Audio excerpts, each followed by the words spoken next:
Selamat pagi saudara-saudara, salam jumpa dan jumpa lagi. Kita sudah menikmati firman Tuhan selama ini. Tentu banyak pengalaman suka dan duka sebagai pengalaman rohani, dan di dalamnya kita bertumbuh.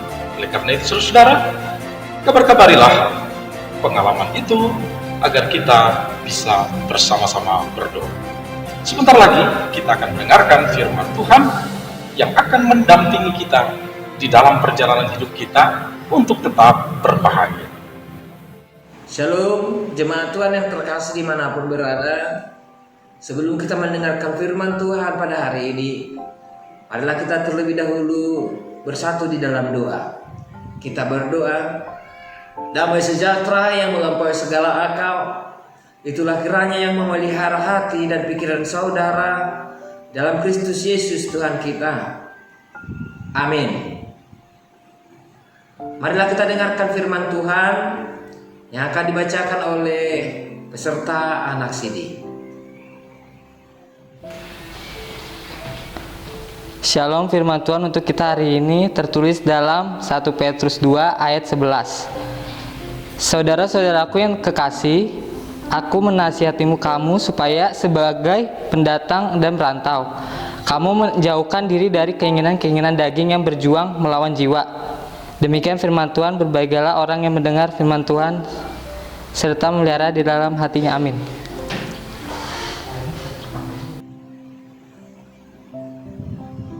Terima kasih.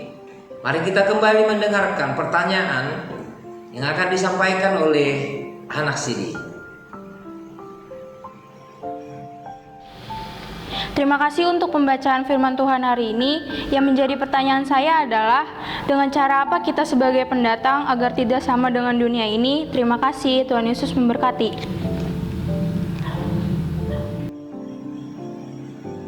Terima kasih. Saudara yang terkasih di dalam Kristus Yesus, pada hari ini firman Tuhan menyapa kita supaya setiap orang-orang percaya atau yang disebut anak-anak Tuhan mampu melawan hawa nafsu dunia ini atau hawa nafsu badania daripada setiap orang-orang yang sudah percaya kepada Yesus Kristus.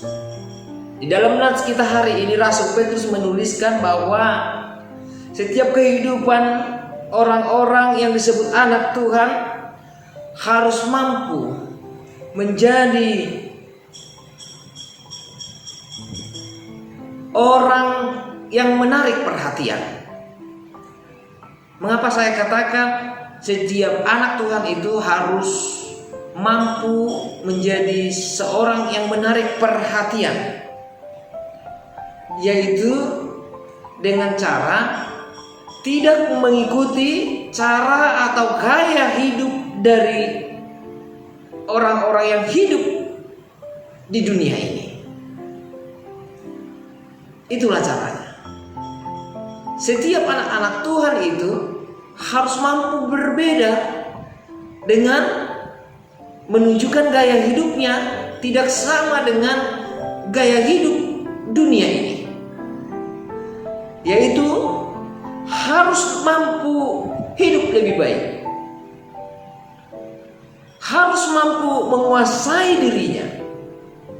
Seperti yang Petrus minta, setiap anak-anak Tuhan itu harus memiliki mental sebagai pendatang atau perantau dalam ayat 11 ini, sebagai anak-anak Tuhan yang mana hanyalah tamu sementara di tengah-tengah dunia ini. Sejatinya anak-anak Tuhan ini atau mereka ini adalah warga kerajaan Allah. Tapi anak-anak Tuhan yang hidup di dunia ini hanyalah sementara. Yang sejatinya adalah setiap anak-anak Tuhan itu adalah warga kerajaan surga, yaitu kerajaan Allah. Oleh karena itu, hidup mereka harus berbeda. Harus berbeda dengan dunia ini. yaitu mereka harus memiliki cara hidup yang lebih baik. Cara hidup yang baik yaitu hidup dalam ketaatan, hidup pada otoritas, dan hidup untuk memberkati suasana atau lingkungan kehidupannya. Bila demikian, yang mampu diberikan oleh setiap anak-anak Tuhan, di sini mereka akan menjadi pusat perhatian setiap orang yang ada di sekitarnya. Jika demikian, dia akan mampu menjadi teladan atau bisa menarik perhatian setiap orang yang melihat kehidupan anak-anak Tuhan itu, dan mampu memberi perhatian di tengah-tengah dunia ini. Dan bila dunia ini sudah tertarik, dunia ini akan rindu untuk mengenal Tuhan. Dunia ini akan rindu untuk mengenal Allah, yaitu Allah yang berkuasa. Dan di dalam hal tersebut, mereka tertarik untuk mengenal Allah.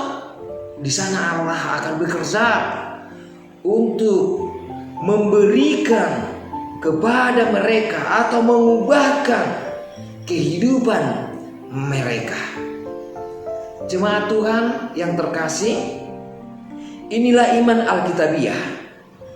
Karena seorang Kristen, supaya dapat dikatakan Kristen, jika dia telah melewati titik start, yaitu kelahiran kembali.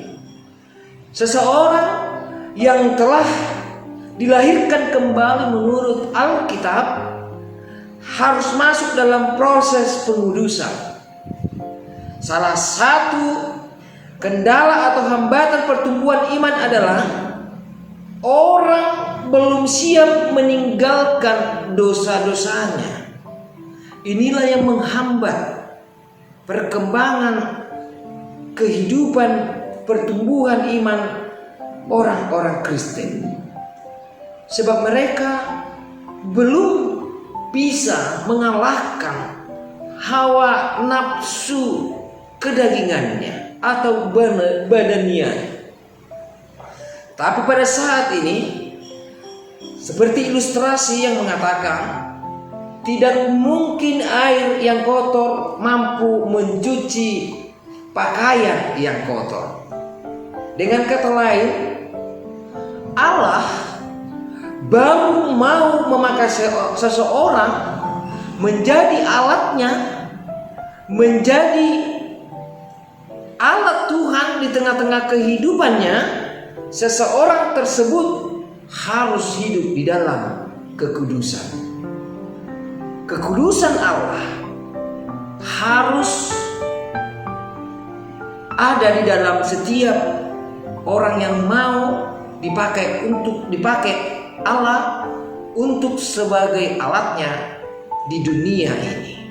Oleh karena itu, firman Tuhan katakan kepada kita hari ini, marilah hidup kudus. Mari kita melawan hawa nafsu dunia ini atau hawa nafsu badania kita ini yang hidup di dunia ini, tetapi hidup kita ini tidak dikuasai oleh dunia. Biarlah kita dipakai Tuhan untuk menjadi berkat di tengah-tengah kehidupan kita. Semoga setiap anak-anak Tuhan sebagai pendatang di dunia ini adalah warga kerajaan sorga.